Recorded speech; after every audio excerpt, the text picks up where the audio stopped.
Council will call the meeting to order. For the record, it is October 22nd, 2024 at 4:31 PM. We'll begin this afternoon's work session with roll call attendance. Thank you, Mr. Mayor. Councilman Cavanagh, Here. Councilwoman Little Roberts, Councilman Taylor, Here. Councilwoman Strader, Here, Mayor Simison. Here. Next up is adoption of the agenda. Mr. Mayor, Councilwoman Schrader. it doesn't look like we have any, I don't see any changes to the agenda, so I move for adoption of the agenda. I have a motion and a second to adopt the agenda. Is there any discussion? If not, all in favor signify by saying aye. Hi. Opposed, nay. The ayes have it, and the agenda is agreed to. First up is the consent agenda. Mr. Mayor, Councilwoman Schrader. I move that we approve the consent agenda for the mayor to sign and clerk to attest. I have a motion and a second to approve the consent agenda. Is there any discussion? If not, all in favor signify by saying aye. Hi. Opposed, nay. The ayes have it, and the consent agenda is agreed to. There were no items moved from the consent agenda, so I'll move to item 13, was Department Commission reports, which is for Parks and Recreation Department Lakeview Golf Course fee proposal. And this over to Mr. Sidaway. Thank you, Mr. Mayor, Council, and thank you, Chris, for getting the presentation up. I am pleased to kick off just by saying what a great year it's been out at the golf course this year. We've had a really, really good, successful year out there, and just want to, turn around and offer my thanks to Ryan Roberts, who's the general manager out there. He's not here for the presentation, but he is here in case there are, questions I can't answer about golf operations and things. He's my right arm tonight on that. But the overall financial performance of the golf course is very positive.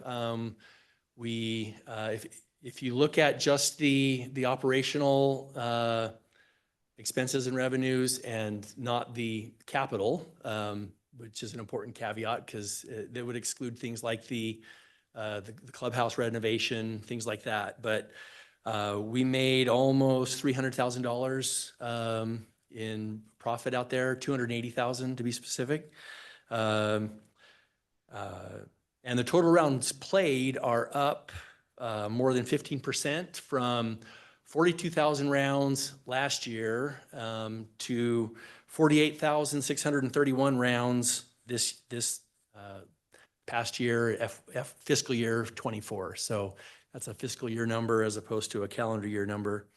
But this is a great place to be in terms of the number of rounds for us. I mean, it really is maxing out most of our open times during the good weather time. I mean, the times when the tee sheet isn't filled are in the wintertime when it's cold or closed due to snow or ice, or in the hottest part of the summer when it's 100 degrees plus and smoky. There's obviously available times, but other than that, Ryan's been doing a really good job of managing such that those tee times are being filled. Importantly to me, and probably to you, the paid rounds, or the ones that are the greens fee rounds, were up more than 14% this past year, or almost 4,000 rounds.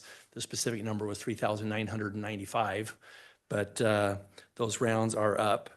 So with that as background, I just want to show you our philosophy for what we'd like to bring forward for the new fees for this coming year out at Lakeview. I think the first bullet's really important. I'm not asking for a motion tonight. I'm not asking for approval. I am asking for your feedback, and with that feedback, the goal or intent is to then publish those fees for a public hearing a few weeks from now. So we want to discuss the proposed fees, what our methodology has been, and then we'll post those fees and bring them back to council in a few weeks for that hearing. The goal is to cover our costs for operations, plus some additional to cover the subsidy, like has always been talked about at the pool and elsewhere, but pool specifically. And we did a market analysis that is our main focus, and I'll be sharing more with you on that here in just a second. But we want to continue offering our quality facilities and programs at an affordable price, and to keep our facilities accessible to Meridian residents in particular, though it's open to everybody. So what we've done with Ryan's help, and Garrett took a big lead on that. In fact, Garrett would be the one making the presentation to you tonight, but he's out hunting and having a good week. So I'm here. Now, you can see 10 facilities right there, starting with Warm Springs and ending at Shadow Valley, that were considered what we considered the comparable courses that were used for the market analysis. The high-end or private clubs like Banbury or Hillcrest were not included on the list. And the little par threes that, aren't a true 18-hole course like Pierce Park or Indian Creek were also left off. But these, and we try not to be selective, only pick the high ones, because there's ones that are cheaper and ones that are more expensive, but we just tried to pick the field of all of the courses that we think the golfers that are coming to play at Lakeview, what are their, options. So we looked at those, we looked at all of their fee offerings, and we basically averaged all of them and then compared them to ours. What we're proposing tonight is just to take our fees to the average of the market based on those comparable facilities. Most of them go up some. You can see on the screen the current fee as well as the proposed fee. There's even one that goes down slightly. It's the second one on there. The weekday 9 holes drops from $30 to $29.25 because we were trying to be true to the average, and the proposal is to just move us to the average of the market. The overall increase as a whole is about 5.71%. But these would be the proposed fees on the greens fee side based on those averages. This next slide then looks at our season passes. And we would propose to increase the season passes proportionally to the green fees. Meaning, as an example, if the weekday 18-hole greens fee went up 1.6%, which it did, the single restricted season pass, which is restricted to weekdays, moves up the same percentage. So you can see the current fees and the proposed fees there based on the season passes are based on those percentages. And then the last thing that we would propose, right now we have all of these as, we have non-resident and resident passes available. We would propose, because we don't sell many non-resident passes, just to eliminate the non-resident passes, just to avoid having so many different fees. Limit the total passes sold to 225 for this coming year, and that number we'll continue to monitor and have conversations about, because I think as we dive deeper, there are some passes, frankly, that we may not want to restrict, like a weekday pass, for example, if we have openings. But we'll monitor that, and we can talk about that. But right now, this gives us a little room for growth. We sold a little over 200 total passes last year. But the idea would be to give Meridian residents the first opportunity to purchase. Specifically, we typically start selling passes the day after Thanksgiving. When everyone's having Black Friday sales, people are in the mood to buy things for Christmas for their families, and our passes typically go on sale. There's not a sale price, but we typically put ours on sale for the following year on that date. So that would be our goal, and then open it up to non-residents after the first of the year. So with that, that's the philosophy. That's what we'd like to publish and put out there for discussion and for hearing. And I'll stand for questions. Thank you, Steve. Council, questions for Steve? Or feedback? Mr. Mayor. Councilman Schrader. Thank you, Steve. I was curious about a couple things, just the Lakeview cart fee that said it was new on your presentation.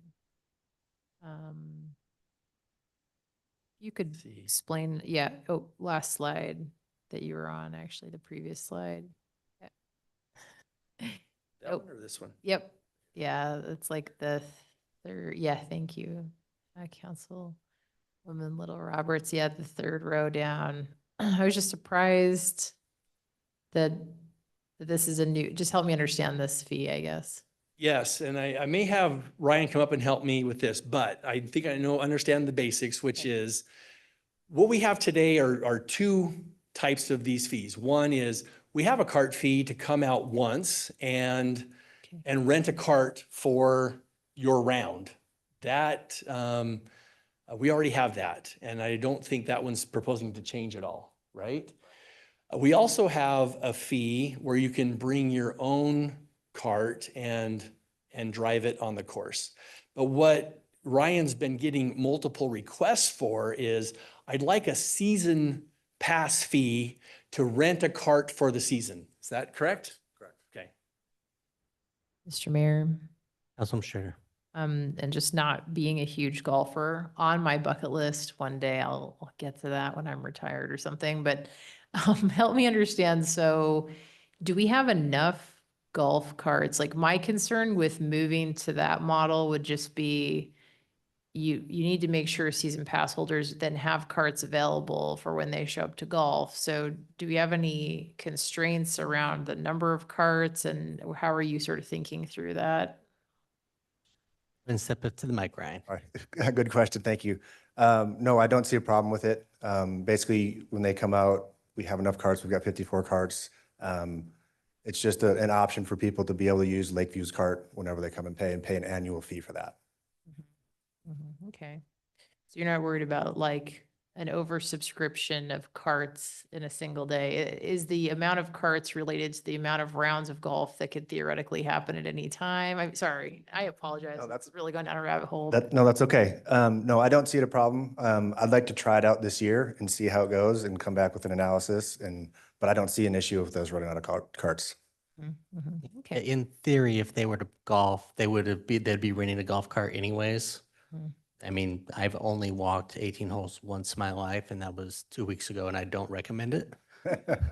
But so if they're going to golf anyways, it's just, do they want to pay a flat fee for the year? That's really the thing. Correct. We're probably renting a cart anyway. Mr. Mayor. Councilman Schrader. Yeah, that's helpful. And then, so I did notice the weekly 9-hole went down, and I don't know, just some feedback. I wouldn't recommend necessarily lowering anything. I would recommend maybe keeping it the same, or if you feel like there's some magic to being underneath the $30 amount, maybe come up from where that was, but close to 30. I just think in an inflationary environment where every other fee is going up, it just seems a little odd to me to have this one unless there's something really driving it besides the math.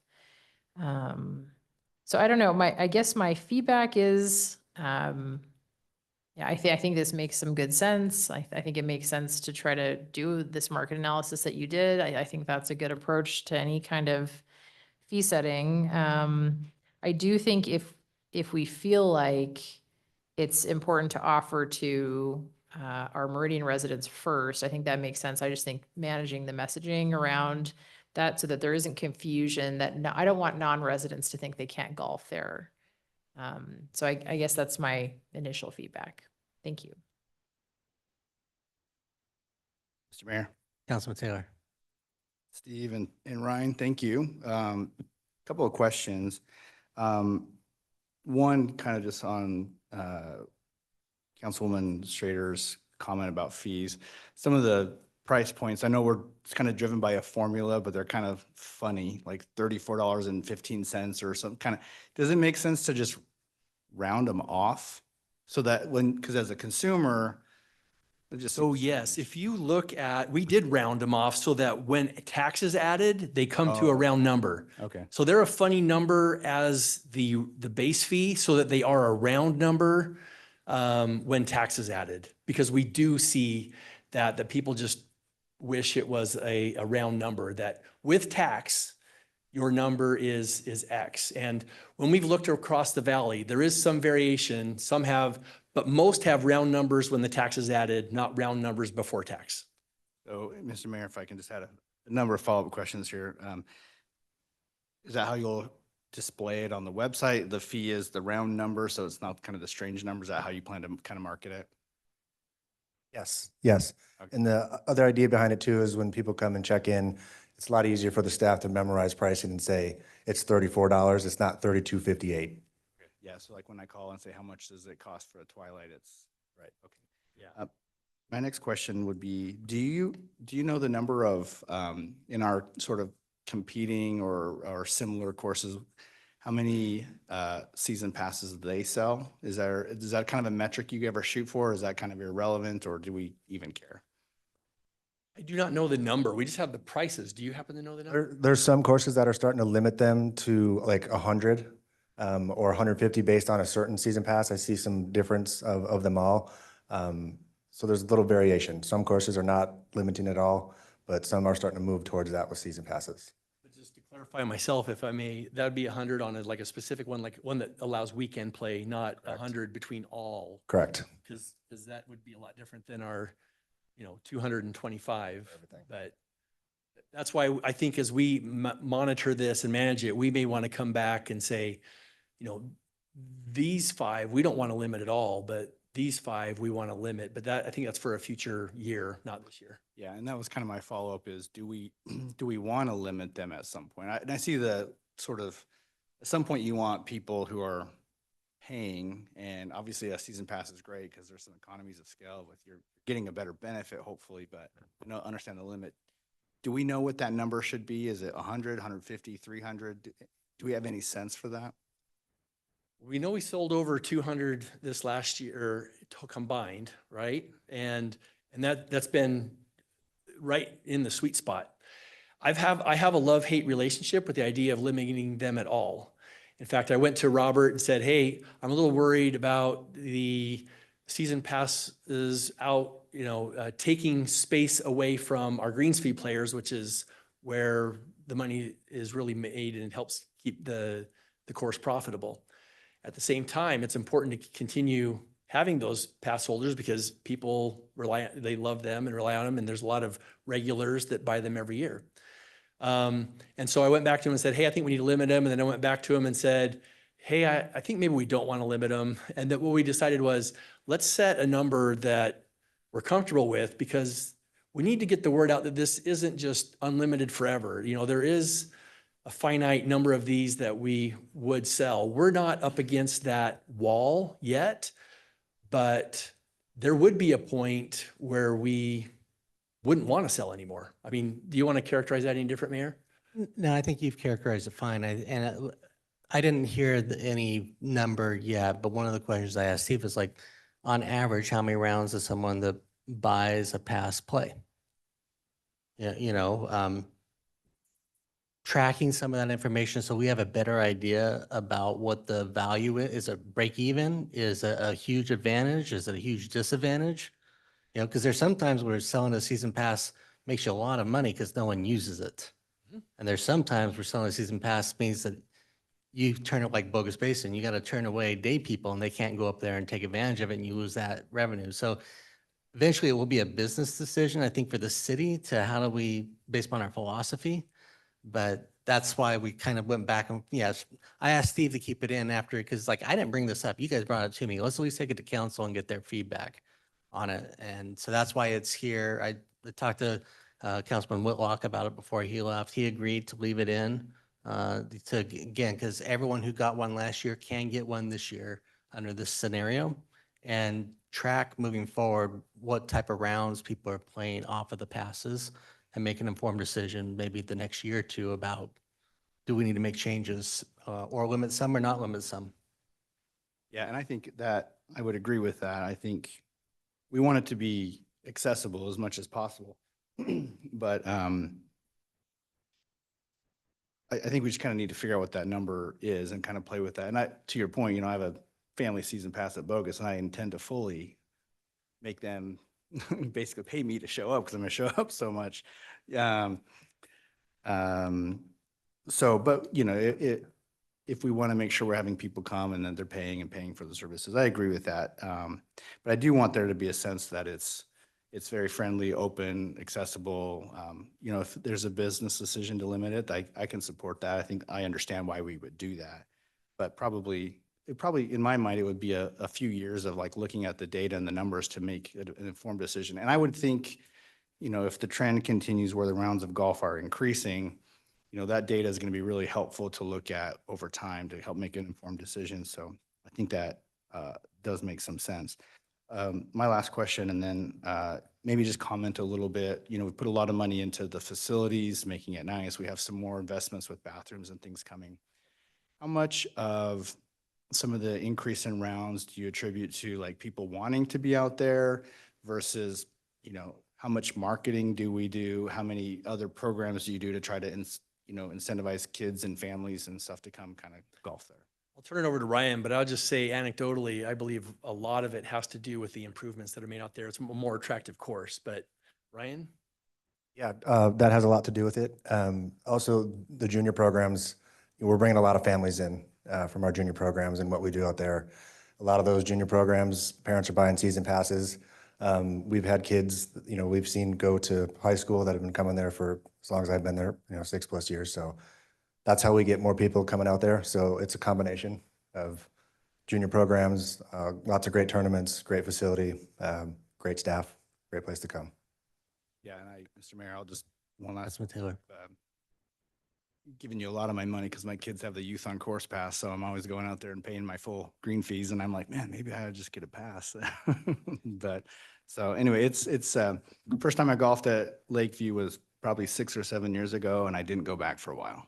And then the last time I went back, I think it was last year and this year, I think I probably did 10 or 12 rounds there this year, but a significant improvement over the first time I did it before the city took over. So compliments to what you guys are doing out there. Thank you. Mr. Mayor, Councilwoman Little Roberts.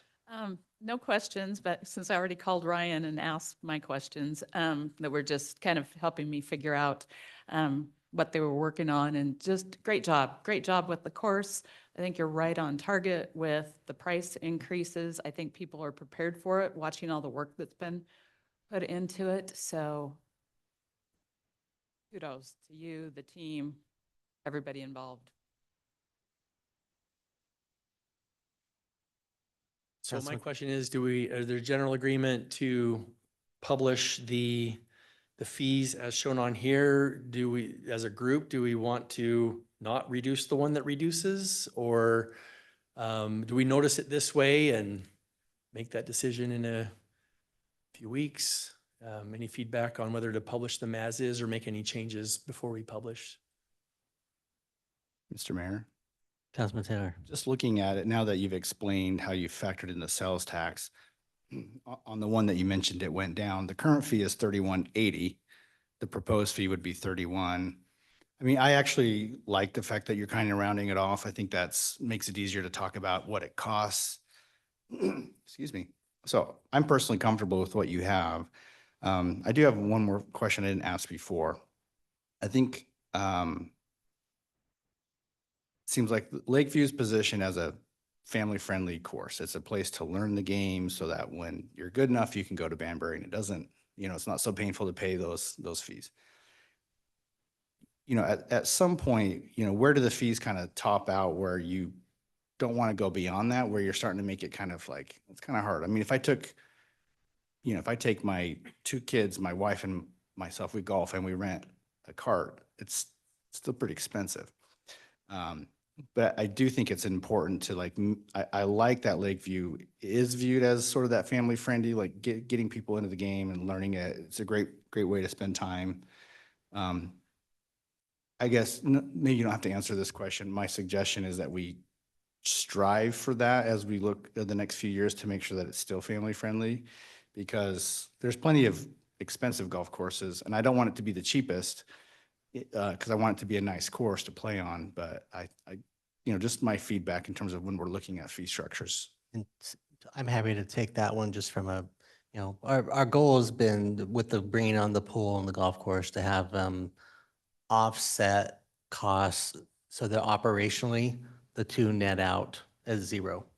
And I think that with these changes, if the golf goes up and with some other changes that you're going to see the pool, we might be getting pretty close to that number. And then it just becomes, can we maintain that as we pay staff more, as costs go up, there may be, but maybe we don't look at where we are in the market as much, but we keep it at what are we able to maintain that cost recovery element overall? And I think that would be my recommendation to Steve, is once we kind of get to that point, that you level set it. But we don't want to, if we can recover some more, we do got to find that sweet spot. I can provide numbers, but that's the philosophy we're aiming for, just big picture. Yep. Okay. And we'll see the, We will notice these fees and be back to you in a few weeks. Okay? Okay. Thank you. thanks, Steve. Thanks, Ryan. All right, with that, we've reached the end of our agenda. Do I have a motion? Mr. Mayor, I move we adjourn the meeting. Motion to adjourn. All in favor, signify by saying aye. Aye. Opposed, nay. Ayes have it. We are adjourned.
Council will call the meeting to order. For the record, it is October 22nd, 2024 at 6 PM. We'll begin this evening's regular city council meeting with roll call attendance. Thank you, Mr. Mayor. Councilman Cavanagh, Here. Councilwoman Little Roberts, Councilman Taylor. Here. Councilwoman Strader, Here. Mayor Simmons. Here. Next item up is the Pledge of Allegiance. Y'all please rise and join us in the pledge.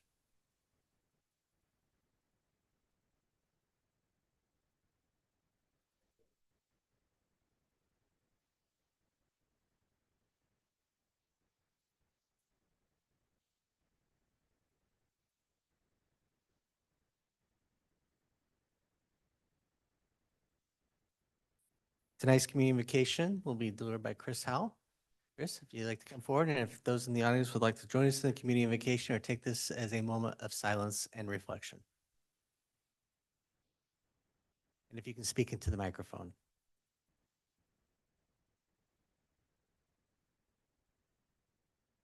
Heavenly Father, this evening we thank thee for the changing of the seasons and the color in the trees. We're grateful for peace in our community. We're mindful of our brothers and sisters that have been devastated by hurricanes. Our hearts go out to them. Grateful for this nation and the privileges of the liberties that the Constitution guarantee. Help us to sustain them. Bless us as concerned citizens that will vote for people that uphold correct principles. And bless this council that they'll be able to conduct business necessary and do so according to thy will and what is right. This we pray and thank thee for in Jesus' name. Amen. Thank you. Mr. Clerk, would you everyone set up under future meeting topics? Mr. Mayor, we did not. Okay, then with that, we will go on to item 1, which is, oh, I'm sorry, we got to adopt the agenda. I completely did that again. Mr. Mayor, Councilman Strader, there are no changes. I move that we adopt the agenda as published. Second? I have a motion and a second to adopt the agenda as published. Is there any discussion? If not, in favor, signify by saying aye. Aye. Opposed, nay. The ayes have it, and the agenda is adopted. As was previously mentioned, there's no one signed up under public forum. So we'll go on to item 1, which is resolution number 24-2487, a resolution of appointing people to the Meridian Solid Waste Advisory Commission. And I will say Sanjay and Amy. I'm going to avoid last names so I don't do them a disservice. But I sat down with applicants once again, along with Steve Corey, who's the chair of the commission, and met with individuals who were interested, and Sanjay and Amy both provided, I think, some really good additional perspective. And I think one of the things that really drew us to both of them was that they both are current composters in their backyards. And as the city looks towards its future with what we may or may not move towards, having people who are actively engaged in it on a personal level, I think could provide some perspective if it wants to be replicated on a larger city level. So that was just one of the components that really kind of highlighted it. But Sanjay is an electrical engineer, kind of helps bring a little bit of that process improvement, or processes into the elements that the commission can look at. And then Amy, she actually does a lot of process improvement. She's, that critical thinker. So they really kind of complement each other in a lot of ways in the group, that they should be excellent additions to the community, and both just are really interested in serving at the heart of the reason for showing up. So I'm happy to answer any questions, but otherwise, that is my recommendation for the Solid Waste Advisory Commission. Mr. Mayor, Councilman Strader. unless there's discussion, that seems very well thought out, and I would move that we approve resolution number 24-2487. Second? Have a motion and a second to approve resolution number 24-2487. Is there any discussion? If not, all in favor, signify by saying aye. Aye. Opposed, nay. The ayes have it, and the resolution is agreed to. Moving on to item 2, which is a public hearing for Calvary Chapel, H 2024-0020, We will open this public hearing with staff comments.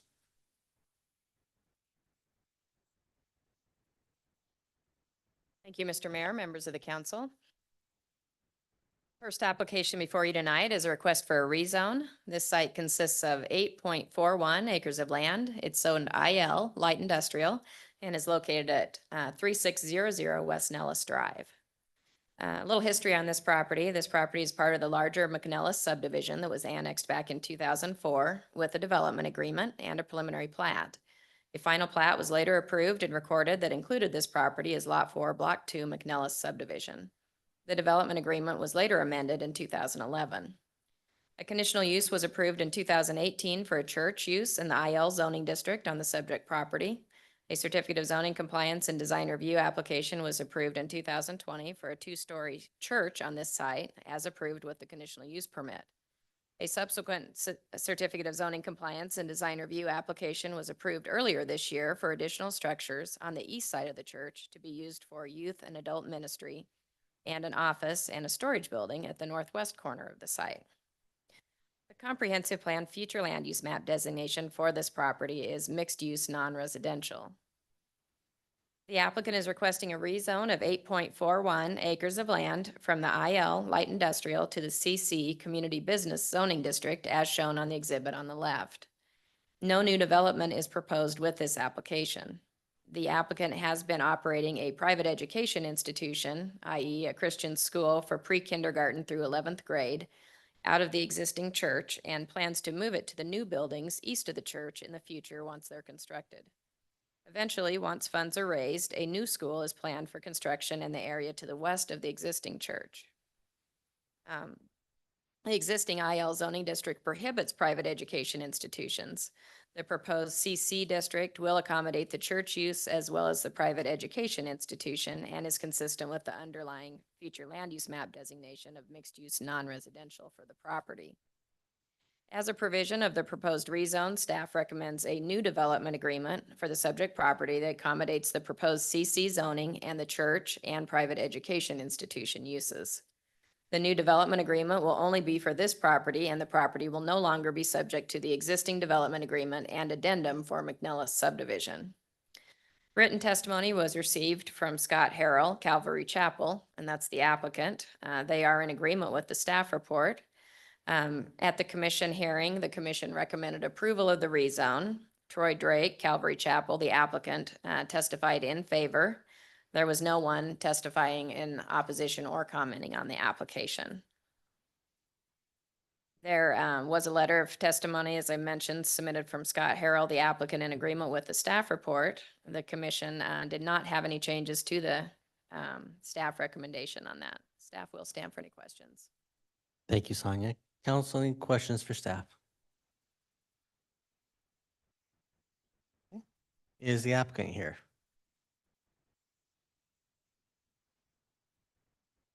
I didn't see them online. Didn't notice them in the audience. Mr. Mayor, Councilman Taylor. I do have one question. Sonia, can you give me a little history about maybe why we didn't do this earlier? It sounds like we're trying to align the zoning to allow for this kind of a use. It was operating under conditional use permit for this, but can you just maybe walk me through that a little bit if there's anything of significance to why today versus maybe not just a few years ago? Yeah, Mr. Mayor, Council. Yeah, as I mentioned, so the history on the project, a conditional use permit was approved back in 2018. And that was for the church use in the IL district. The IL district does not accommodate a private education institution, which they're now wanting to do. So that's the reason they're requesting a rezone. Okay, Mr. Mayor, quick follow-up. Councilman Taylor. So they have not done any educational component as of yet. That's what they intend to do. Therefore, that's why they're seeking the rezone. Yeah, as I mentioned, they are currently operating a private education institution. So we're trying to get it in conformance with our code. So Okay, that's so- the reason for the rezone, yes. So then just kind of on that, I was wondering about that, in terms of, is that something that, code enforcement is concerned about? Is that something that we knew about it and we were okay with that? I mean, I'm just kind of No, curious Sorry. I'm just kind of curious how we got, to sort of how we are where we are today with that. And I don't know if you can speak to that a little bit, but. Yeah, a certain amount of that is an accessory use to the existing church use. We did recently become aware of it, so that's the reason they're Okay. down this path.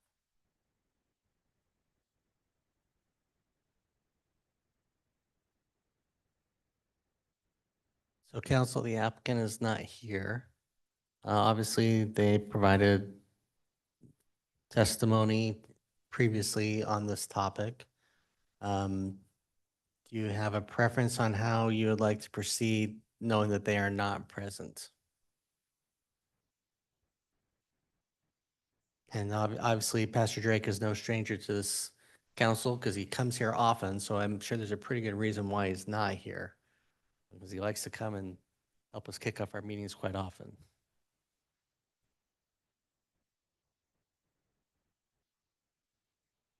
Mr. Mayor, Councilwoman Schrader. yeah, usually not a huge fan of moving forward on decisions if the applicant isn't here.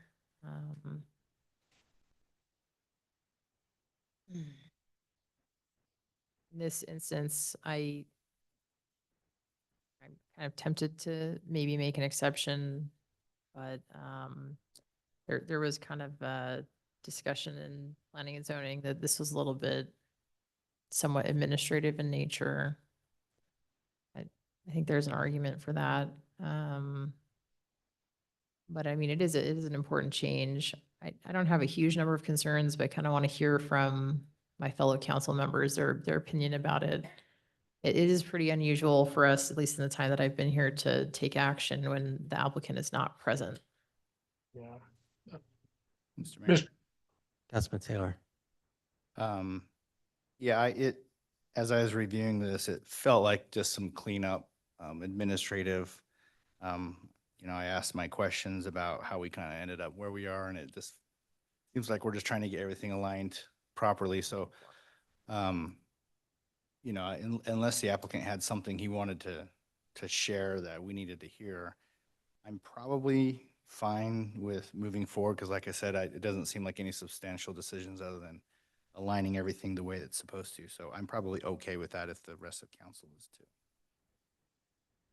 Mr. Mayor. Councilman Cavanagh. Yeah, I tend to agree with Councilmember Strader. I don't like approving applications without the applicant there. Although where there's no disagreement between where staff is, where P and Z, and where the applicant is, this is probably much more administratively heavy. If there was a disagreement or a misunderstanding between the applicant and the city, perhaps a continuance would be in order. But there is nothing that I need this evening from the applicant to help me with my decision-making process. Mr. Mayor. Councilwoman Roberts.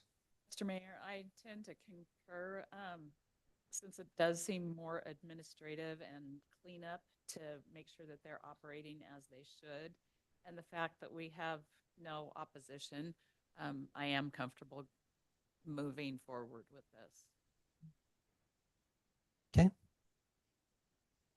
Councilman Taylor. Mr. Mayor, I move that we close the public hearing. Let's wait let me at least do is there anybody who signed up or that would like to testify on this item? Seeing none. Councilman Taylor. Thank you. Little ahead of myself. I'd move that we close the public hearing on file number H2024-0020. Second? I have a motion and a second to close the public hearing. Is there any discussion? If not, all in favor signify by saying aye. Aye. Aye. Opposed, nay. The ayes have it, and the public hearing is closed. Mr. Mayor, Councilman Taylor. I think we've all had an opportunity to kind of weigh in a little bit, seeing that it's viewed mostly as an administrative cleanup item here. I would move that we approve file number H-2024-0020 as presented in the staff report as of this date. Second? I have a motion and a second to approve H 2024-0020. Is there discussion? If not, clerk call the roll. Thank you, Mr. Mayor. Cavanagh.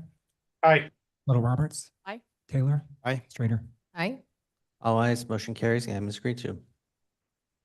Next item up is item 3, a public hearing for Life Church, H 2024-0024. We will open this public hearing with staff comments. Good evening, Mayor and Council. So this is like round two. It's almost similar to the previous one that you had. So this property, we're here for a comprehensive plan map amendment and a rezone. So this site consists of 6.72 acres of land. It's zoned IL and it's located at 3323 East Commerce Court. So the applicant is requesting an amendment to the future land use map to change the designation from light industrial to general retail and service commercial district, CG, to allow for the uses of Life Church and the Bible College, which would be principally permitted uses. So this site is located at the southeast corner of Eagle Road and East Commerce. There are two parcels that consist of 6.72 acres of land. The parcels are lots that are in the Commerce Park subdivision that was recorded in 1979. So in 2011, Life Church requested approval of a conditional use permit for the operation of a church in an existing warehouse building in the IL zone, CUP 11-003. Although the church is not listed in the comprehensive plan as a preferred use in the light industrial area, it is designated as a conditional use in the UDC. Because the proposed use will be offset when most of the industrial activities are occurring in the area, there are staging hours of operation.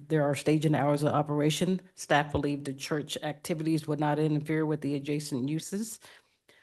So furthermore, the building was currently vacant and being underutilized, and the comprehensive plan encourages the adaptive reuse of existing developed sites. Again, for those reasons, staff found that the request generally conformed with the comprehensive plan. So as a CPAM, a comprehensive plan map amendment is needed to rezone the property from IL to the CG. Staff is recommending that the applicant enter into a development agreement with the city. Again, the existing zoning is IL, and they're proposing to take it to CG, which is consistent with surrounding areas. So the current future land use map designated for the properties, again, is general industrial and zoning. District is light industrial. The applicant is requesting this comp plan map amendment to change the future land use map to accommodate the rezone to CG to allow for the uses. So they will be principally permitted. Mixed use regional is adjacent to the property to the west.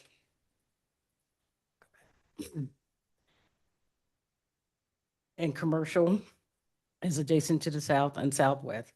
After reviewing the comprehensive plan and nearby properties, staff believe the request to be appropriate given the proximity to the railroad and surrounding industrial uses.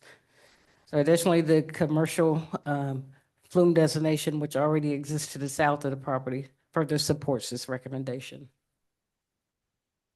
The comprehensive plans identifies industrial uses as a designation that allows for a range of uses that support industrial and commercial activities. Industrial uses may include warehouses, storage units, light manufacturing, flex, and incidental retail and office uses.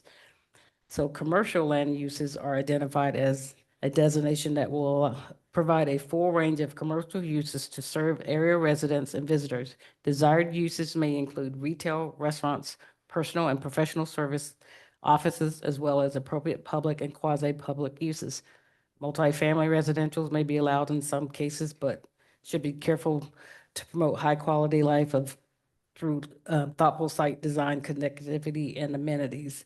So the CG zone, again, is identified as the largest scale of broad mix of retail, office service, and light industrial uses, which are in close proximity to the interstate and arterial intersection.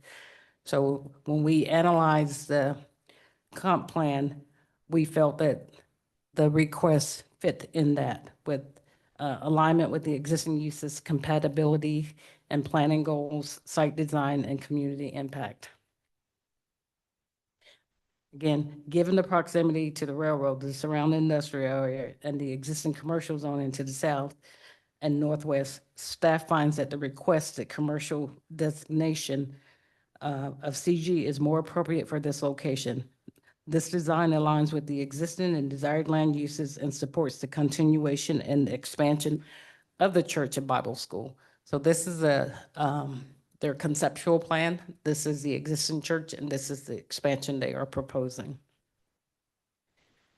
Staff did receive one written testimony from the adjacent property owner, and that was prior to the Planning and Zoning Commission hearing, and from Tim Wells, who wanted assurance that the CPAM approval would not affect his business, and he will be able to maintain the same rights that he has with the current zoning. And again, based on what the applicant is proposing, it will have no impact on the adjacent property.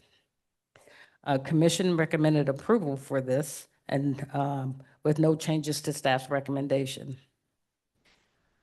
One thing that we are asking of the applicant, there were supposed to be trees along Eagle Road here that did not get planted. So we're asking that the applicant put these trees back in, and the applicant has agreed to staff's recommendation. These are the proposed elevations of the building that will be built. Looks like a beautiful building. And these are just photos of the site. So at this time, if council has any questions? Thank you, Linda. Council, any questions for staff? Okay. Is the applicant here?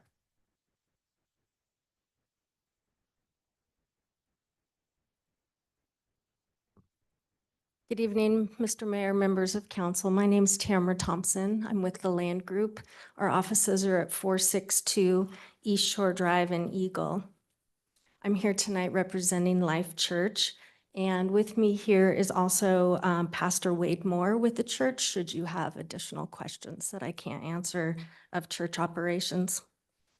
Before you tonight is a comp plan map amendment from general industrial to commercial and a rezone from IL to CG. The request is for 2 parcels.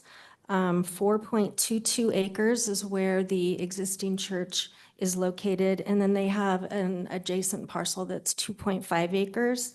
So it's a total of 6.72 acres. This is located at the southeast corner of East Eagle Road and East Commerce Court. The conditional use permit for this use was approved in 2011, and the church and Bible college have been operating on the property since 2012. So they built immediately after their conditional use approval.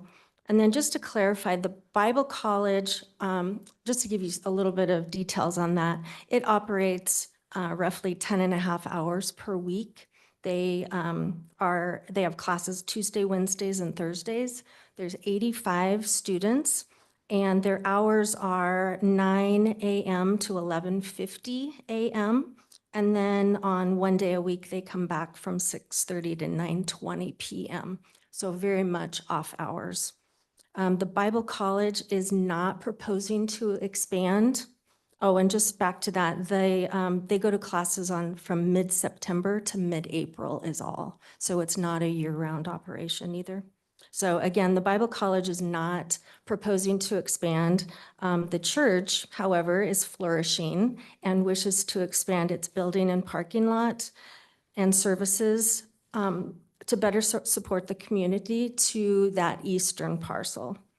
Changing the future land use map and the rezone to CG supports the existing uses on the property, and it aligns with the surrounding commercial and mixed-use areas.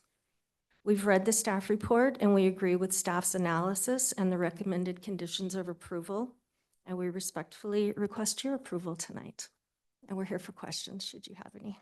Thank you, Tamara. Council, any questions for the applicant?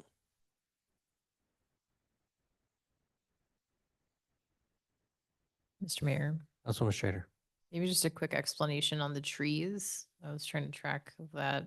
Not an issue from the applicant's perspective to plant the trees. Is there a reason they weren't planted initially?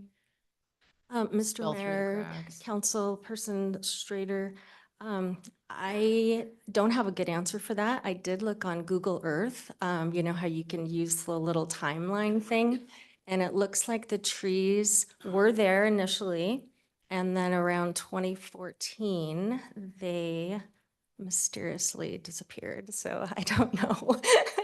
But we will put them back. We'll get them back in there. Thank you. Mr. Mayor, Councilman Cavanagh. maybe a quick question for Tamara or the pastor, and this is probably less about the application and more me trying to understand. I love that we have a growing community of faith in Meridian. One of our challenges is that we're seeing lots of churches choosing to grow in industrial areas. And I'm just trying to understand, is there a reason why churches are seeking out industrial area for growth? Is there a compelling reason why they're seeking that? And I'm certainly very, very supportive of this application, but I'm not going to lie that I always get concerned when we see our very limited amount of industrial space start to shrink. So maybe Tamara, from you, from a land use perspective, about why this is the best use, and two, if the pastor is willing to share some perspective as a industry leader about why we're seeing churches look to industrial zoned area for growth. Mr. Mayor, Councilman Cavanagh, as far as this site, the property was selected in 2011, and it was an existing industrial building that had been sitting empty.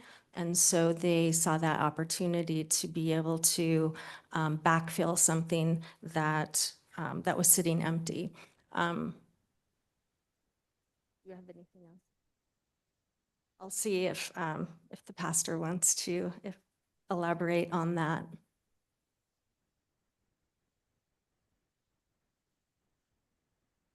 Name is Wade Moore, address 3225 East Commercial Court, Meridian, Idaho, 83642.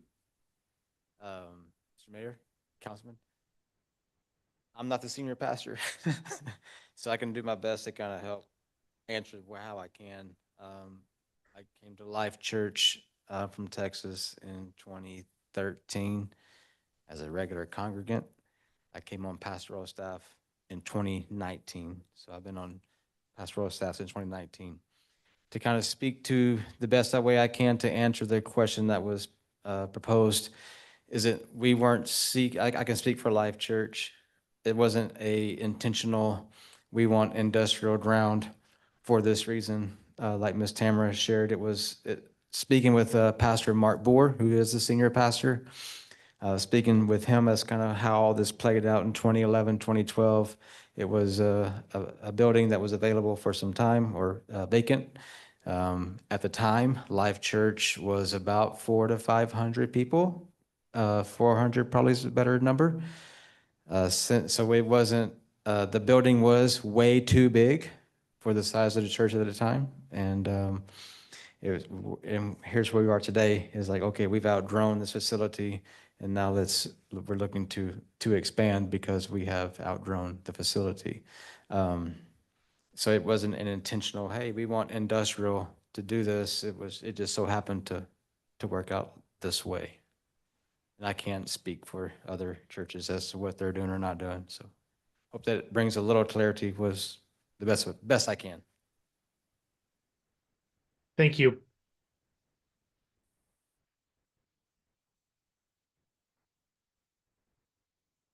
Mr. Clerk, do we have anyone sign up to provide testimony on this item? Mr. Mayor, we did not. Okay, does the applicant have any final comments? Applicant waives. Council, what's your direction? Mr. Mayor, Councilman Cavanagh. real quick before we close the public hearing, a question for staff.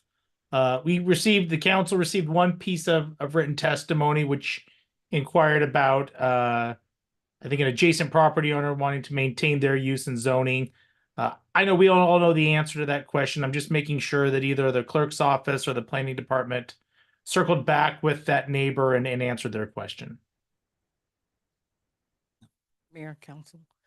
Yes, we did. He showed up at the hearing. We did respond to him. I talked to him on the phone and he came to the hearing, so. Great. Thank you. Thanks, Linda. I appreciate it. Figured that was the case.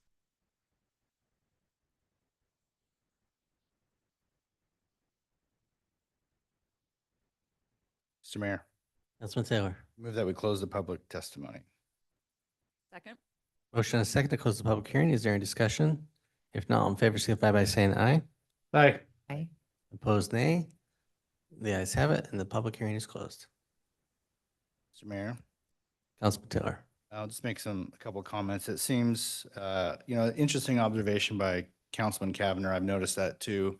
It seems as though it's kind of as we've seen the interest in churches, they're finding ways to be as thrifty as they can with facilities and buildings. And so seems like we've seen more of where they're taking a vacant building and making it work for them as opposed to going into some of these areas. I think this makes some sense. I love to see that it's growing. As Councilman Cavanagh noted, I think it's great to have a strong faith community in Meridian. So the designs look great. I mean, I've always thought that the church was fairly attractive where it is. Considering, rezoning it to, essentially matching the type of zoning that's literally across the tracks, I think that makes a pretty compelling case. I think that's, for me, a no-brainer. So I stand in support of this tonight. I'll second the motion if there hasn't been one. Looking for a motion. Okay, Mr. Mayor, Councilman Taylor. giving fellow folks a chance to opine, but with that, I'll make a motion that after considering all staff, applicant, and public testimony, I move to approve file number H-2024-0024 as presented in the staff report for the hearing date, October 22, 2024. Second. I have a motion, and we'll give it to Councilman Cavanagh just because he did it beforehand, preempted the second, but we'll give an assist to Councilman Little Roberts. I have a motion, a second, to approve item 3, H 2024-0024. Is there further discussion? If not, clerk call the roll. Thank you, Mr. Mayor. Cavanagh. Aye.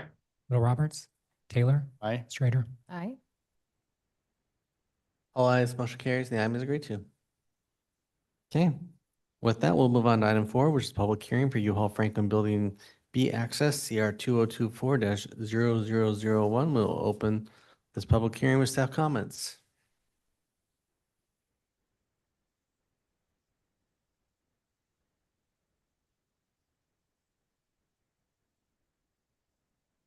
Good evening, Mayor, members of the council. I don't have anything real exciting for you like a rezone or a comp plan amendment tonight. But what I do have for you is talking about a project that was before you and with the same topic and same issue back in 2022. So next item on your agenda is essentially the applicants here tonight to discuss overturning the planning director's or the community development director's decision for allowing a full access onto Franklin Road. Again, same topic that was discussed with you back in 2023. So Mayor, if you were to ask me what has changed since then until now, I'd tell you the council makeup has changed. ACHD's position hasn't changed, and Building B is not constructed on this site until we get this issue resolved. I think that's really the common theme tonight is how do we work around that?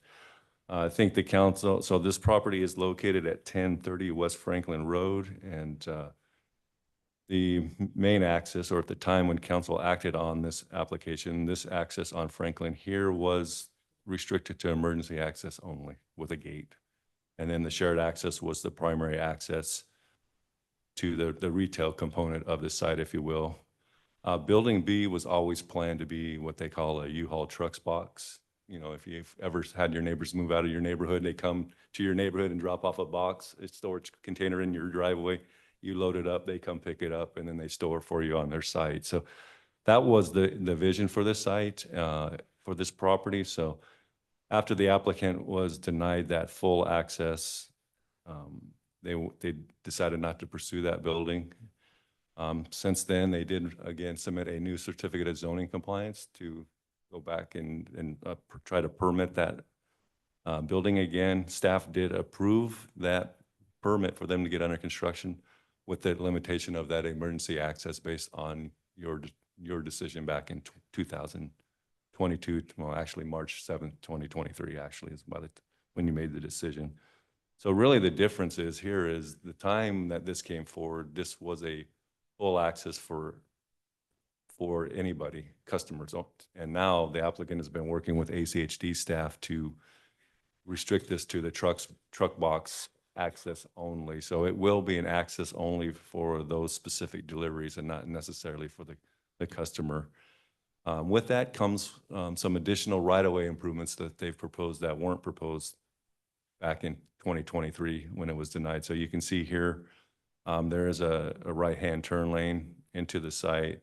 Applicants also proposing to sign that area as well. And then they're going to put in some additional delineations and striping on this particular property so that customers will enter to the farther west entrance to do their business and storage on the back building. And again, the Bucks U-Haul trucks will come here and turn around and back up and unload the box storages into this existing building. So again, really not a lot of customer interface for building B. A lot of that activity is going to be for the larger building that is currently constructed. Also mentioned to the council that if you do overturn the director's decision this evening, that they still need to get alternative compliance to reduce the portion of that landscape buffer where their applicant's proposing to put in the additional right-of-way improvements. I did have a chance to look through the ACHD staff report. Again, their recommendation has not changed from what they recommended 2 years ago. They did approve a full access point for both accesses. And again, they reserve the right to restrict access in the future if Franklin or if traffic warrants further restrictions in the future. Also share with council that originally the applicant was looking to see if they could get an access off of 10th Street along their east boundary. But the issue is that location did not meet the offsets of ACHD's policy for an access in that location, and therefore it really makes that portion of the site inoperable. Also let the council know that if alternative compliance, if this is approved with the truck traffic only and you support them applying for alternative compliance, the applicant is proposing to add additional landscaping in this area to make up for that deficiency on the site. Again, director did recommend denial and upheld your decision from 2022 with the emergency access only.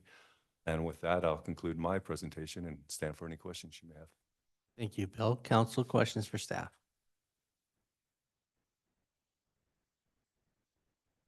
Okay, would the applicant like to come forward?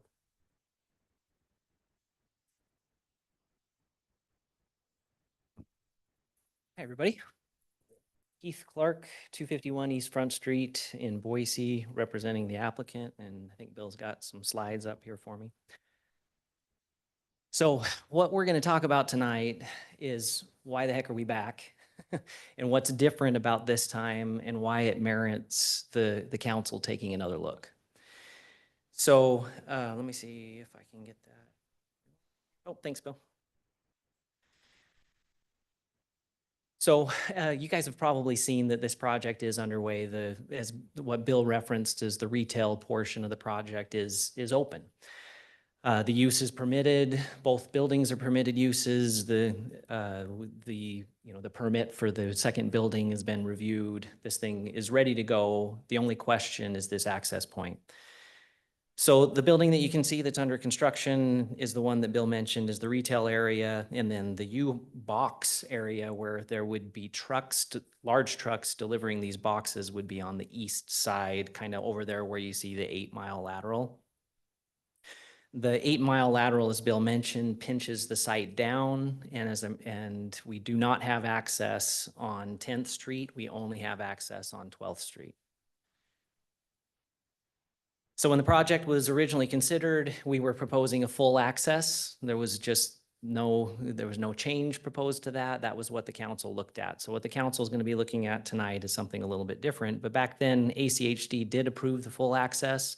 This is what their comments was that there was a need for both circulation and secondary emergency access. And then, of course, this council restricted it to emergency only. So with regard to the site constraints, given the location of 8 Mile, as Bill mentioned, there's no possibility of an access onto 10th Street. So that means that all of the access has to come from 12th, accessing the U-Box building left to right across the site. So here's why that gets complicated and why we're here tonight. So the general public accesses the storage facility on the north in the area that's already constructed.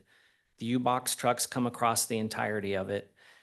And we are concerned about the safety of the big trucks coming across where the passenger vehicles are going to be parked and people are going to be walking out with their box of stuff that they're going to pull out of their storage areas and all that sort of thing. And in fact, the concern is strong enough that U-Haul Corporate is not going to build the U-Box if they have to have a site circulation that works like this. They have that significant of a concern about the safety of it. So I'm not going to just come back in front of you guys and throw a Hail Mary and ask you to review the exact same thing. So we've spent the last 6 months plus trying to come up with an alternative solution that would change things and be in the spirit of what the city code says with regard to access. So I've had multiple meetings with Mindy at ACHD, multiple meetings with Bill talking about, what could we do? We went over a number of different alternatives, but I do want to emphasize that we are not proposing an unrestricted access. This would only be for the professional truck drivers that are bringing in the U-Boxes. We also have added the decel lane. We looked at other alternatives beyond the decel lane, including a gate. So a key carded gate, for example, that the truck drivers could hit and then that would pop open and they'd be the only ones to be able to go in. Problem with that is that ACHD policy says that a non-emergency gate has to be 50 feet away from the edge of pavement. So that would put it in the middle of the site. And obviously that's not going to be functional. So we worked through the possibility of a decel lane. We have electrical poles, telephone poles right here. So we had to design it around that. We worked with ACHD to figure out the taper length and the overall length. ACHD's reviewed all of those dimensions and has approved all of them. We also did an internal redesign. We are proposing to put up the scored yellow stripe concrete internal barrier and signs to prevent that mixing from happening. So in other words, the trucks will come in, they'll back into the U-Box site, they come back out of the right in, right out. Meanwhile, the call it typical, general public would come in on 12th Street, do their stuff over on that side, come back out. We have 2 separated uses and we try to avoid the safety issue. As Bill mentioned, we've made changes to the site plan. That includes with that decel lane, the narrow landscape buffer, and we agree that that's going to require alternative compliance. We have done some initial drawings. This is just an example of what that might look like, but that narrowed landscape buffer is where the blue arrow is. And then we'd be proposing to put in additional landscaping over at near the 10th Street side of the property. And of course, this is just a concept, but we would put this in front of staff for the alternative compliance review. But we think we could put in a nice kind of park looking area there that would help to address some of the council's concerns. I would also note that, as Bill mentioned, ACHD's reviewed this with us. They've approved the full access for the second time. When I say temporary, that's like you guys always see, we always see ACHD always reserves the ability to restrict the access in the future. So they always approve it as a temporary full access, but it would be a full access. A couple other considerations that I wanted to mention and really why council should consider this. So first, if we're talking about safety, we're talking about very minimal traffic that would be going on to Franklin if this is restricted just to the U-Boxes. So the storage use, the general public use on the side is 31 trips per weekday, 57 on the weekends. That's the general public side of things. So compare that to a restaurant use. A restaurant use would be 1,000 plus, right? So that one itself has very minimal traffic. We go to the U-Box. The U-Box has, after there's an initial flurry when the thing gets filled up, it'll be 5 to 7 trips per week for the U-Box. So 1 or 2 trips per day coming on to Franklin through this, or off of Franklin through this restricted access. So in other words, really what that means is that it's functionally still restricted. It's not allowed for general public use. The general public still has to use the 12th Street access. So I also wanted to just revisit the standard. Of course, the city council has the authority to waive this restriction under 11-3A3. And we would ask that you do so based on the compromises that have been offered, including the restriction to only U-Box use and the minimal trips that would be generated, and the fact that we're doing this with a configuration that's already been approved by ACHD. So we think that we're respecting city policy while providing a safety benefit to the users that would be on site. And again, that U-Box use will not go forward with the emergency only. So we're trying to make this thing work and kind of land the plane between the city's desires and what U-Haul needs in order to have a functional site.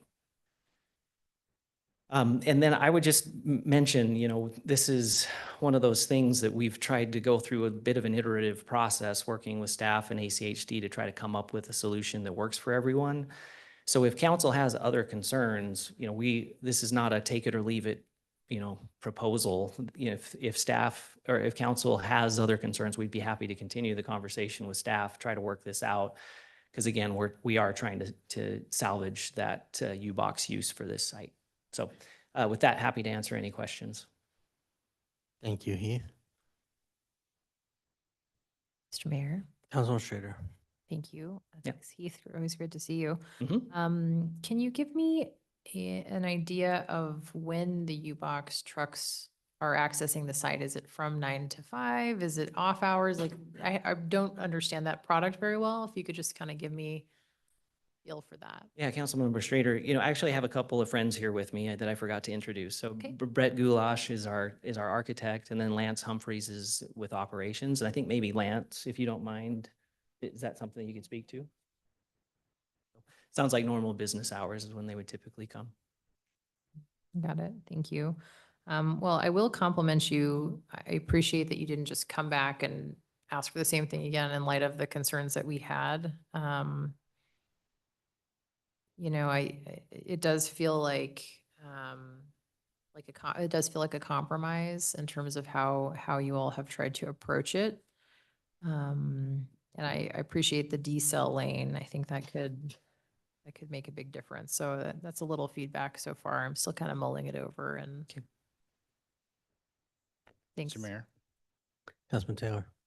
One question, you mentioned ACHD still has the ability to remove that restricted access. Were you talking about the access point you're requesting with the U-Haul trucks knowing that ACHD could revoke that access? Is that the access point you were talking about? Or were you talking about another access point? Mr. Mayor, Councilmember Taylor, so whenever ACHD gives a full access on like an arterial road, they will typically reserve the right to take that down to a right in, right out, or something that's more limited. And so that's usually what they mean by temporary full access. They would never landlock us, right? So I wouldn't ever expect that the 12th Avenue access would go away in its entirety. But they could take the Franklin one down to right in, right out, for example. Okay, Mr. Mayor, follow up. Councilman Taylor. So along that point, you know, you build the facility for the trucks. 3 years later, ACHD says this isn't working. They cut off that restriction. Is there then the incentive to remove that internal barrier and then have that cross access traffic flow that you want to avoid? Or does that building just get mothballed and can't use it? No, Councilmember Taylor, I don't think that there's a possible, it would be an infinitesimally small likelihood that ACHD would say no access on Franklin. What they would say would be right in, right out, and a right in, right out that's allowed for the box trucks could still work as long as it's dimensioned appropriately. Mr. Mayor, one more follow-up question. Councilman Taylor. Sort of the business side of things. Do you have to have this facility with the U-Haul boxes to, because you need it to make the site work financially, or it's just, hey, we've got some space, we could use it, we need this service offered here in Meridian? I mean, I'm just kind of, I understand why you're wanting to make it work, but I'm just wondering, is there more of a stronger business case like that you need that? Mr. Mayor, Councilmember Taylor, they're complementary uses. We'd like to have them both on the same site. So that's why they've got Heath here asking for a modification to be able to allow it to happen. The safety concern is strong enough, though, that they won't go forward with the box regardless of the business concerns if the requirement is that the trucks have to go across the general public areas. So I don't know if that answers your question. I guess I would Yeah. say that it's the business piece isn't paramount. They're concerned about safety and won't go forward if that safety issue can't be addressed. Okay, and Mr. Mayor, I have another question, kind of maybe for Bill. The alternative compliance is being requested because the deceleration lane is kind of cutting into the setback. Is that correct? Mayor, members of the council, that would be correct. So Heath, I maybe have some different questions, thoughts, and maybe my memory is lapsing from when this came through last time, but U-Haul facilities that have been built so far, beautiful, they look great, but nothing says trashy like a Jersey barrier in the middle of a parking lot. Okay. You know, just being honest. I mean, I don't think it's attractive look. Makes it a little less inviting overall. I guess, you know, especially when I look at the trip generations per day and wondering about, again, this is a little bit of the business side of it, but why not just go to right in, right out and allow anybody to enter in that location overall? Does that, if there's really one trip a day that's coming in, maybe two, I don't see a conflict with allowing cars to drive in and park as long as the trucks still come in, but yeah, cars could come in. Cars still may come in, no matter what it says, especially if it's someone coming to the rent for the first time. But tell me why a ride in, ride out now with no Jersey barrier would be a problem long-term. Mr. Mayor, just to be clear, it's not a Jersey barrier. Okay. Proposing this would be a concrete striped, bumped, raised area. So not a speed bump, maybe a little bit more significant than that, but not a Jersey barrier. We're not talking about lining that thing with concrete and, you know, having the ghetto on one side or something like that. This would be less Could a significant. car drive over what you plan to put in? They could, but it would be signed such that they would be restricted not to. It would be a rule of being able to access the facility is that the general public has to stay on this side. And is that necessary? You're trying to accommodate We're trying, council's desire from a previous conversation? we're trying to accommodate the council's desire from a previous conversation. Yeah, again, I just don't recall the conversation why with such low trip generation, a ride in, ride out in this location would not be a full access, no, but a ride in, ride out. Mhm. That's just my 2 cents. And Mr. Mayor, I don't recall, but maybe there was some very valid reasons before. excuse me, I didn't mean to overspeak. I don't know that that was specifically discussed at the last hearing because I wasn't at the last hearing. I just kind of looked at notes and listened in on the minutes. You know, a ride in, ride out, you know, assuming that the dimensions could work, you know, would also be a possibility. We were really trying with this proposal to come to the city with something that says, hey, our concern is the mixing of these two.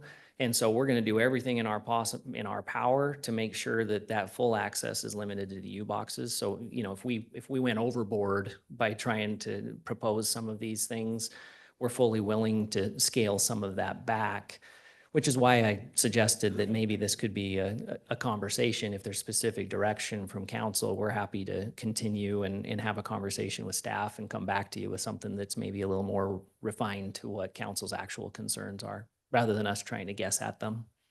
Yeah, and I'm not suggesting that the decelerating is not appropriate. You know, I think there are some things that make sense in here, but yeah, just was trying to understand how much of this was operational versus otherwise. So, okay.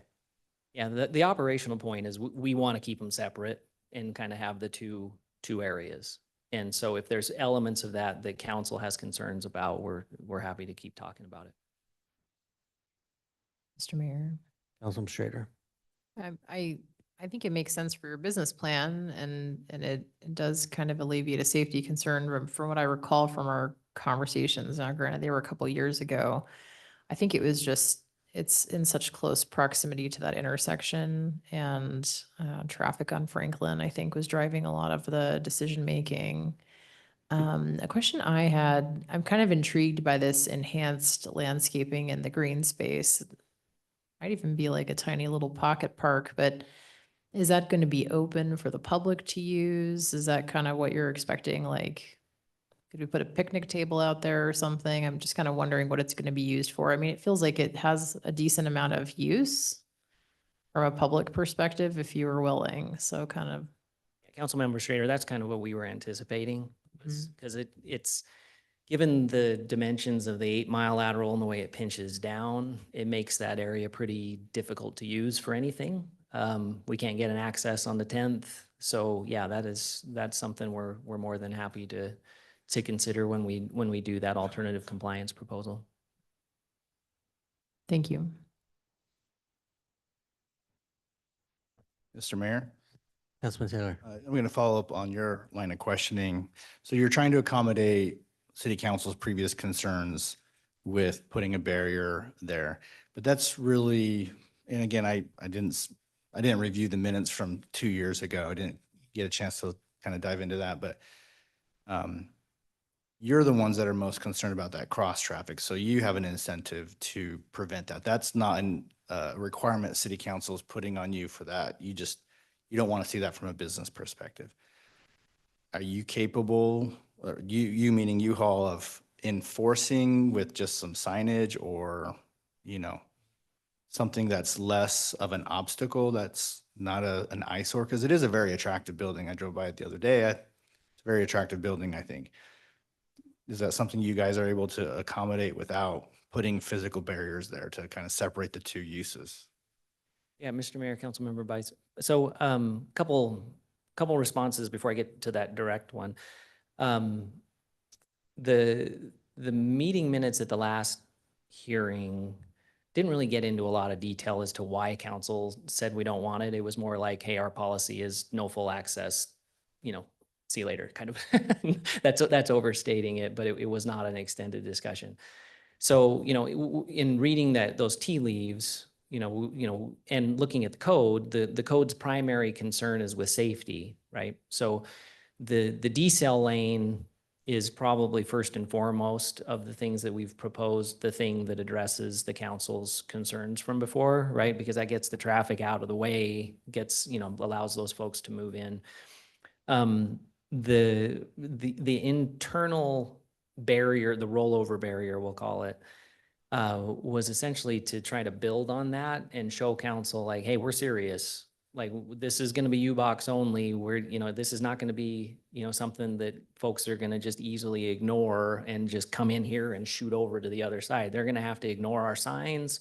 They're going to have to ignore the barrier. They're going to have to hop over it and then go all the way over there. So that's partial answer. The remainder of the answer is that we do have staff. We do have cameras. We have folks, that if they're visiting that site, they're going to have leases. We're going to be able to figure out who's the scofflaw and be able to enforce that.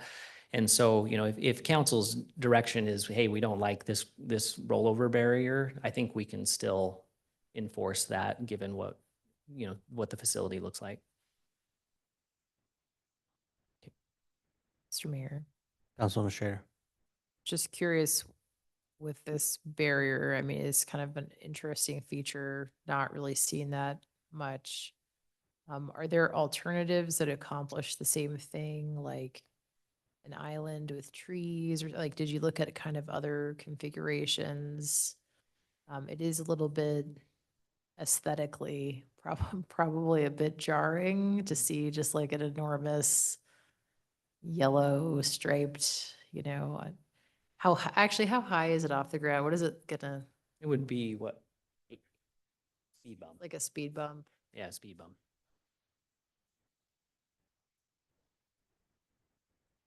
Make sure you put all that on the record with what he said. Yeah, so that was our architect mentioned that part of the idea is to have something that doesn't, completely separate the site. You'd still be able to get emergency services across and, fire trucks would be able to go across, that sort of thing. We started with, in the conversations, like, well, should we put like a row of paint down, to just like say, hey, do not, this is one side, this is the other. Ultimately, in part of the conversations was kind of like, well, maybe we should do something a little more stark to really emphasize that division. And so we ended up suggesting that, call it the speed bump. Maybe that's a better way to describe it. As a way to, again, to show the council that we're serious about trying to make sure that these are separate. Mr. Mayor. Councilman Schrader. Thank you. Yeah, that's helpful. I think to me, the decel lane is the most meaningful aspect of what you're offering to do. I appreciate the additional green space. If you're not using it, it can kind of be used for something beneficial for our community. I think that's fantastic. I don't have a ton of concerns. I mean, I feel like, again, you're propose something that I think mitigates the concerns that came up the last time, but I think it's the decel lane that frankly like moves the needle for me more than anything else. I personally agree for what that's worth. And I'll go one step further. I mean, if it doesn't harbor, I think it's better for the public to use the decel lane overall to kind of enter the site unless you say they shouldn't, because the car doesn't appear to be a car-to-car conflict. It appears to be a or a walking person across the area conflict, and they're going to go where as close to the building as they can. They're not going to park far away unless you're so busy that they don't have a choice. So that's why I'm like car-to-car or person-to-car. You don't want to drive through people, but cars doesn't seem to be that much of an impact personally.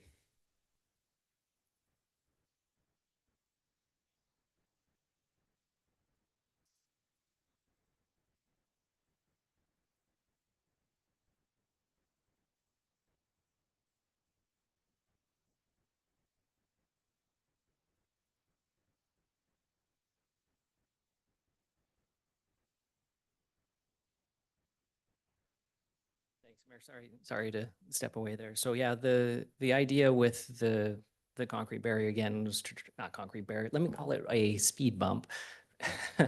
Was to again provide that kind of a win-win kind of a situation. Another thought that Lance just had was maybe like it's a sidewalk that's in between the asphalt and that has some paint or something like that. But we're not wedded to that. If the council says, hey, we don't like that, we don't like the way that works on the site, that's the kind of thing that we can, this was something we were trying to offer up as part of that spirit of compromise. Are you open to allowing all cars to ride in, ride out, if that's what it was, or do you still only want the U-Box only to enter and exit through that location? Second.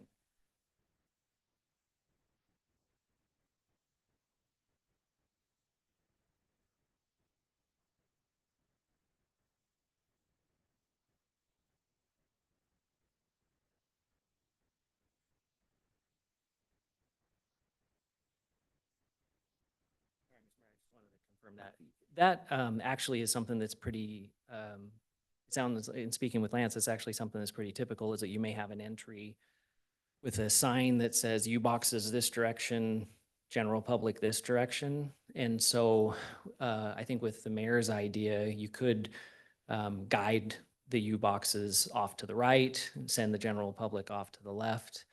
And I tend to agree with you, Mr. Mayor, that if we have the decel lane there, the safety issue goes away in general. It's not just the minimizing of the trips.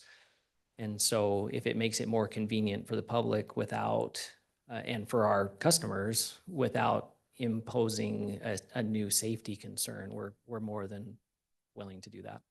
Yeah, just practically, I think most people, when they come, after they come the first time, they're going to enter in off of that. They're going to go out on 10th Street, because you want separation from the other intersection to get out. Otherwise, you're going to be that's why the separation exists. So Right.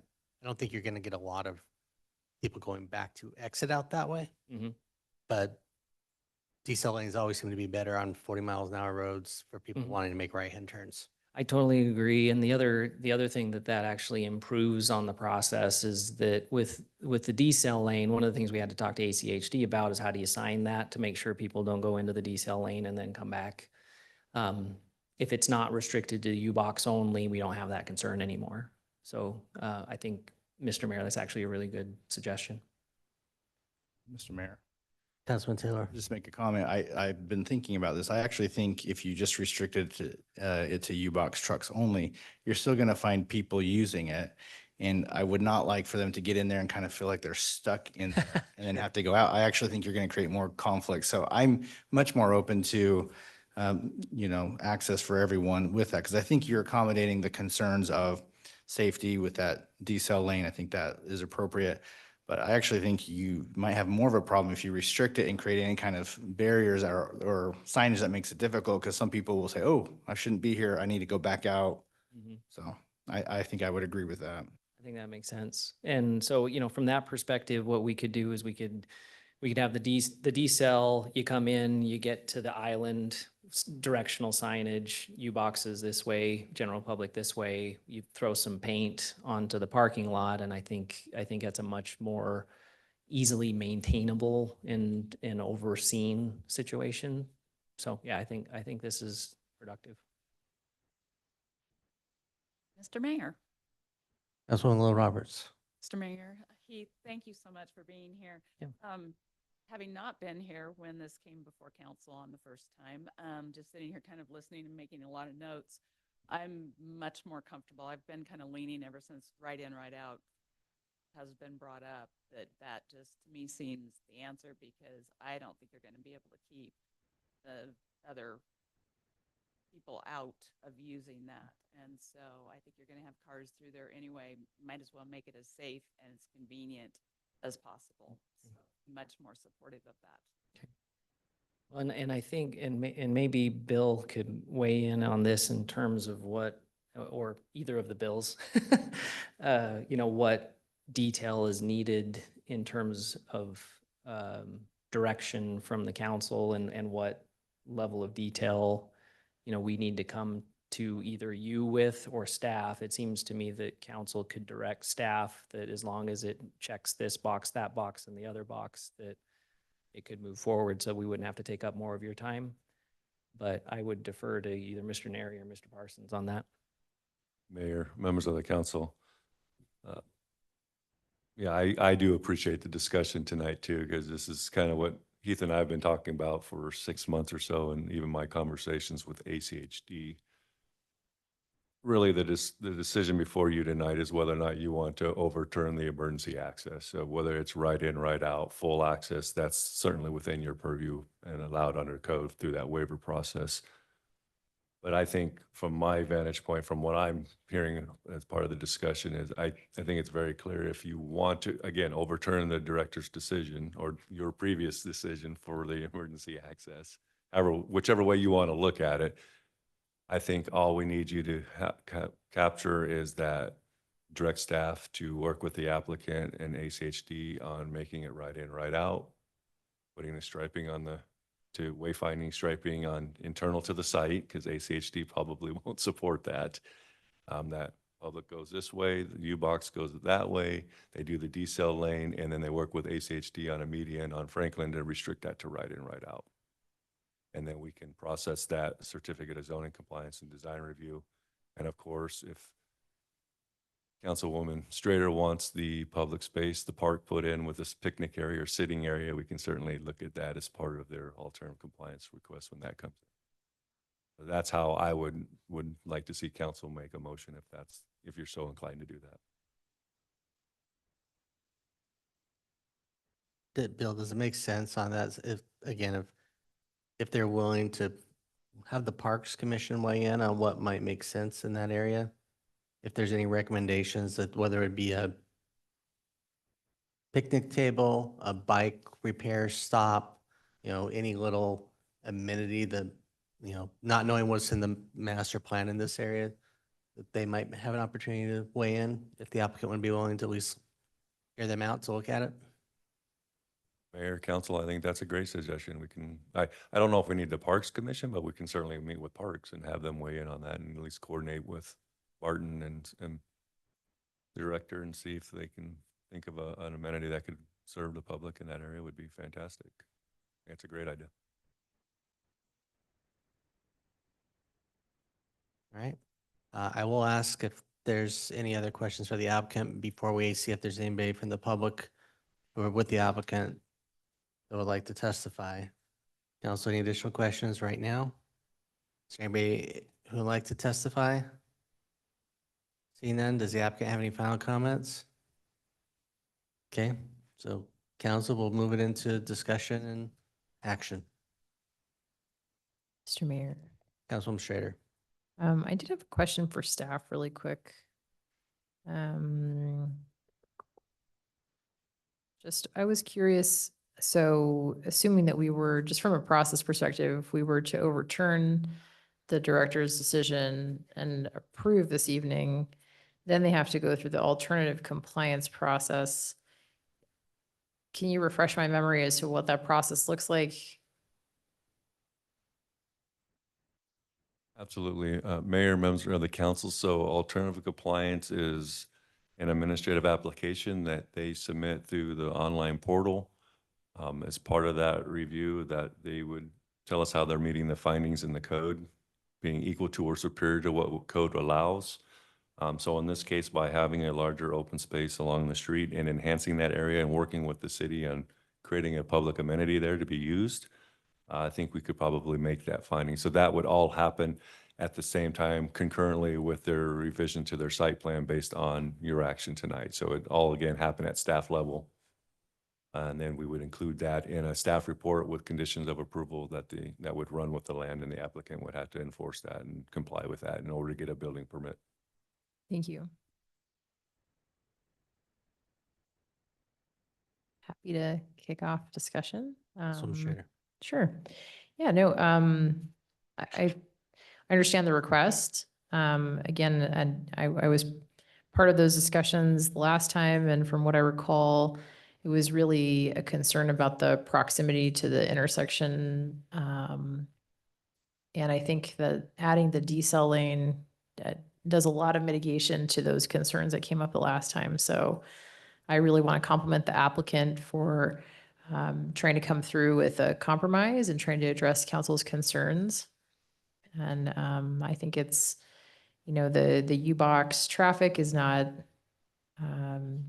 too significant compared to the public traffic that's already happening. I agree with the mayor. I think having that access next to the decel lane for everybody is safer.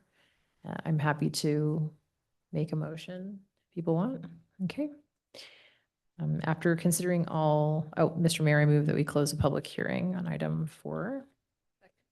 Have a motion second to close the public hearing. Is there any discussion? If not, all in favor, signify by saying aye. Aye. Aye.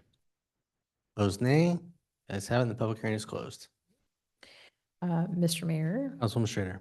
I would move for approval on this after considering all staff, applicant, and public testimony to approve file number CR 2024-001 as presented in today's hearing with a couple of modifications that we would move forward on the application with a little bit of direction for the applicant to work with staff and the Parks Department to discuss if a further public amenity makes sense in the enhanced landscaping area that the applicant is providing. Also noting that City Council is comfortable with the change to the landscaping buffer along Franklin Road because they're providing the new decel lane and memorializing that.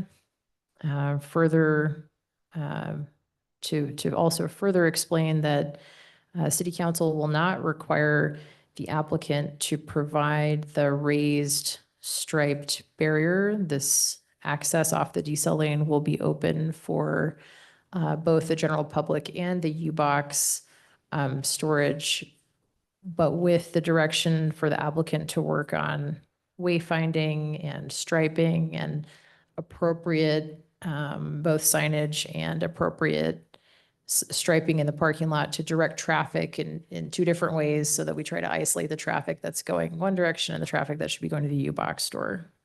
Hopefully I got it all, but. And also it would be right in, right out. Thank you, Mr. Mayor. Second? I have a motion and a second. Is there discussion on the motion? If not, clerk call the roll. Thank you, Mr. Mayor. Cavanagh. Aye. Little Roberts. Aye. Taylor. Aye. Strater. Aye. All ayes, motion carries. The item is agreed to. Have a good night. With that, we'll move on to item 5, which is ordinance number 24-2063. Ask the clerk to read this ordinance by title. Thank you, Mr. Mayor. It's an ordinance related to Luna Hospice H 2024-0012, annexing a parcel of land being a portion of the northeast quarter of the northwest quarter of Section 19, Township 3 North, Range 1 East, Boise Meridian, City of Meridian, Ada County, Idaho, more particularly described in Exhibit A. Rezoning 1.03 acres of such real property from R1 to the R8 zoning district, directing city staff to alter all applicable use and area maps as well as the official zoning maps and all official maps depicting the boundaries in the zoning districts of the city of Meridian in accordance with this ordinance. Provided that copies of this ordinance shall be filed with the Ada County Assessor, the Ada County Treasurer, the Ada County Recorder, and the Idaho State Tax Commission as required by law, repealing conflicting ordinances and providing an effective date. Thank you. Council, you've heard this ordinance read by title. Is there anybody that would like it read in its entirety? If not, do I have a motion? Mr. Mayor, Councilman Taylor. I move that we approve ordinance number 24-2063. Have a motion and a second to approve ordinance number 24-2063. Is there any discussion? If not, clerk call the roll. Thank you, Mr. Mayor. Cavanagh. Aye. Little Roberts. Aye. Taylor. Aye. Strater. All ayes, motion carries. The item is agreed to. Council, anything under future meeting topics or a motion to adjourn? Mr. Mayor, Councilman Schrader. move that we adjourn the meeting. Motion adjourned. All in favor, signify by saying aye. Aye. Opposed, nay. The ayes have it. We are adjourned.